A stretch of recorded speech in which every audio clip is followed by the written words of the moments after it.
샬롬, 지난밤 평안하셨습니까? 오늘은 6월 20일 목요일입니다.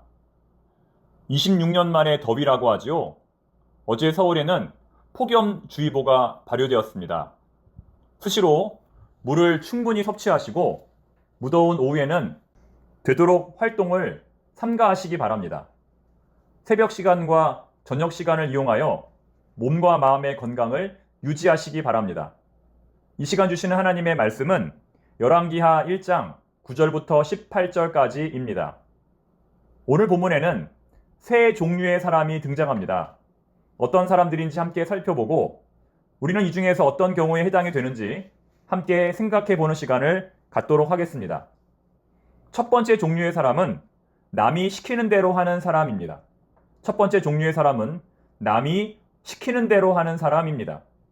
본문 9절과 10절의 말씀을 보면 엘리야를 체포하기 위해 50부장과 그의 군사들이 등장합니다. 이들은 왕의 명령에 따라 엘리야를 체포하기 위해 완전 무장을 한 채 출동합니다. 그러나 결과적으로 그들은 하늘로부터 내려온 불에 의하여 모두 죽임을 당하고 말았습니다.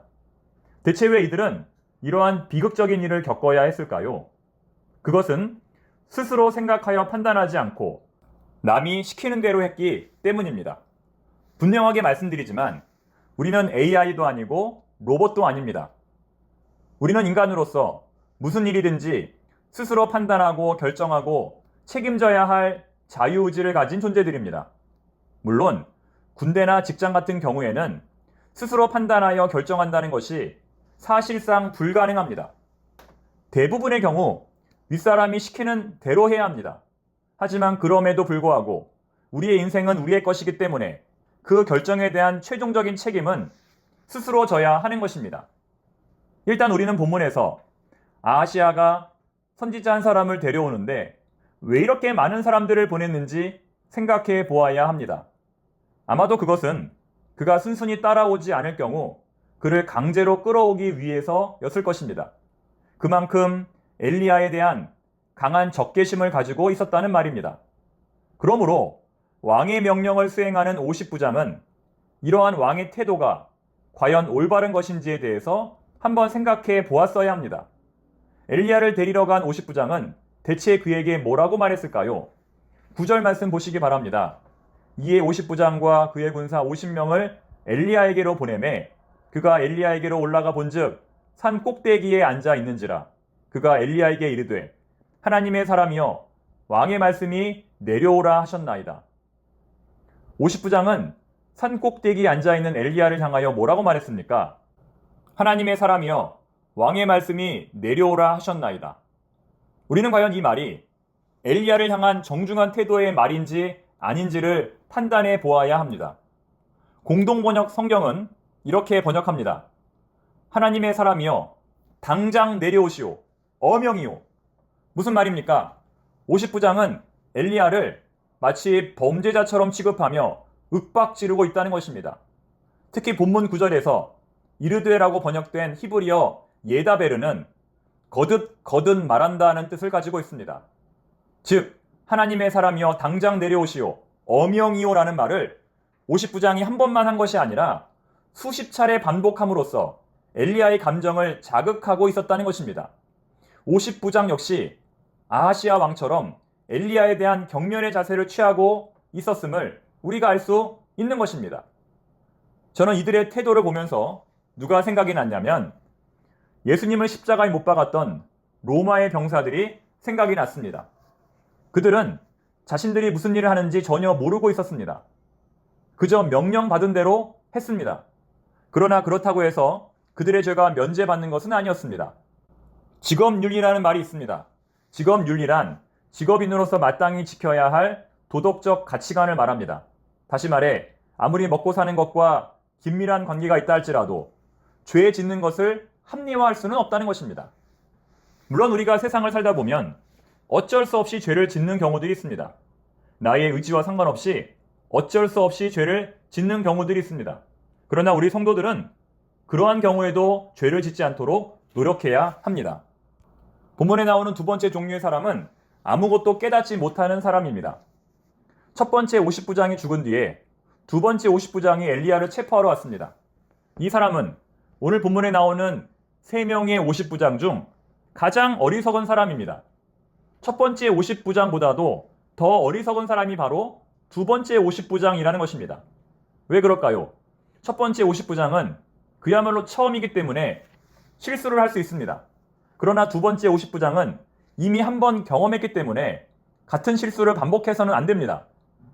하지만 그럼에도 불구하고 두 번째 50부장은 첫 번째 50부장과 같은 길을 걸어간 것입니다. 어떻게 인간으로서 앞사람이 죽는 것을 보면서도 전혀 깨달음을 얻지 못할 수 있을까요? 어떻게 인간으로서 앞사람이 죽는 것을 보면서도 그대로 할 수 있을까요? 누구라도 바로 앞에서 사람이 빠져 죽었다면 뒷사람은 그것을 조심하기 마련입니다. 하지만 오히려 두 번째 50부장은 첫 번째 50부장보다도 더 완고한 태도로 엘리야 앞에 나아갑니다. 11절 말씀 보시겠습니까? 두 번째 50부장이 하는 말과 첫 번째 50부장이 하는 말의 미묘한 차이점을 한번 찾아보시기 바랍니다. 왕이 다시 다른 50부장과 그의 군사 50명을 엘리야에게로 보내니 그가 엘리야에게 말하여 이르되 하나님의 사람이여 왕의 말씀이 속히 내려오라 하셨나이다 하니 어떤 단어가 추가되었습니까? 속히 라는 단어가 추가되었습니다. 쉽게 말해 두 번째 50부장은 지금의 상황이 어떻게 돌아가는지 전혀 이해하지 못하고 선지자 엘리야 앞으로 무모하게 나아갔던 것입니다. 이것은 담대한 것이 아니라 하나님의 능력을 만홀히 여기고 하나님의 선지자 엘리야를 무시하는 매우 어리석은 행동입니다. 그래서 두 번째 50부장은 아침에 내리는 이슬처럼 이름도 없이 빛도 없이 생명을 잃게 됩니다. 하지만 이것은 순교도 아니고 헌신도 아니고 가장 미련한 자의 최후라고 볼 수밖에 없습니다. 이제 마지막 오늘 본문에 나오는 세 번째 종류의 사람은 모든 상황 속에서 교훈을 얻는 사람입니다. 세 번째 50부장의 경우를 말하는 것인데요. 사실 저는 이 마지막 50부장이 정말 지혜롭고 겸손한 사람이라기보다는 누구라도 살고 싶다면 당연히 이러한 자세를 취해야 하는 것이 아닌가 하는 생각이 들었습니다. 13절 말씀을 읽어보겠습니다. 그가 얼마나 겸손한 태도로 엘리야 앞에 나아가는지 유심히 살펴보시기 바랍니다. 13절 말씀 왕이 세 번째 50부장과 그의 군사 50명을 보낸지라 셋째 50부장이 올라가서 엘리야 앞에 이르러 그의 무릎을 꿇어 엎드려 간구하여 이르되 하나님의 사람이여 원하건대 나의 생명과 당신의 종인 이 50명의 생명을 당신은 귀히 보소서. 그는 앞선 두 명의 50부장처럼 산 아래에서 산 위에 있는 엘리야에게 당장 밑으로 내려오라고 큰 소리를 치지 않고 최대한 겸손하게 나아갑니다. 얼마나 겸손했냐면 일단 엘리야 앞에 무릎을 꿇습니다. 그리고 덜덜 떨면서 말하기를 자기의 생명과 군사들의 생명을 불쌍히 여겨달라고 말합니다. 자기의 생명도 중요하지만 자기가 데리고 온 그 군사들의 생명도 귀하다는 것입니다. 이렇게 볼 때 앞선 두 명의 50부장은 자기만 죽은 것이 아니라 자기의 병사들까지도 죽음에 이르게 만들었습니다. 그만큼 리더가 중요한 것입니다.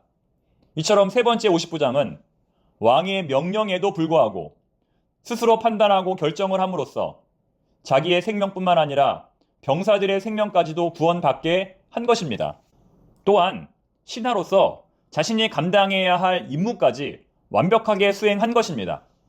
이것은 근본적으로 무조건 직장 상사의 말을 듣지 말라는 것이 아니라 우리가 진정 두려워해야 하고 경외해야 할 분은 이 세상의 권력이 아니라 여호와 하나님 한 분임을 말하는 것입니다. 뱀처럼 지혜롭고 비둘기처럼 순결하게 세상에 나아가서 하나님의 말씀대로 살라는 것입니다. 사랑하는 청파동의 교우 여러분, 우리는 오늘 본문에 나오는 세 종류의 사람들 중에서 과연 어느 경우에 해당이 될까요? 남이 시키는 대로 하는 사람, 아무것도 깨닫지 못하는 사람, 모든 상황 속에서 교훈을 얻는 사람, 이 중에서 어느 경우에 해당이 될까요? 가급적이면 세 번째의 경우가 될 수 있도록 늘 깨어 있어야 할 것입니다. 즉 오늘의 본문도 어제 본문의 내용처럼 성도들은 하나님의 경고를 받고도 무시하는 사람이 아니라 하나님의 사인을 인식하고 하나님의 뜻이 어디에 있는지 분별하는 사람이 되어야 한다는 것입니다. 세 사람이 길을 걸으면 그 중에 한 사람은 스승이라는 말이 있습니다. 아이들이라 할지라도 함께 길을 걸으면 그 아이들에게도 배울 것이 있다는 말입니다. 모든 것이 우리의 교사라는 것입니다. 무더운 여름, 우리와 함께 하신 하나님을 바라보며 오늘도 믿음으로 승리하시기를 바랍니다. 기도하겠습니다. 하나님 아버지, 무더운 폭염 가운데 있는 저희들을 지켜 주시옵소서. 질병과 싸우며 고난 가운데 있는 성도들을 지켜 주시옵소서. 3040 제주 단기 선교를 은혜 중에 마치게 하시니 감사합니다. 앞으로 더욱 우리 청파동 교회 젊은이들이 일어나게 하시고 선교 사역의 문이 활짝 열리게 하옵소서. 예수님의 이름으로 기도드립니다. 아멘.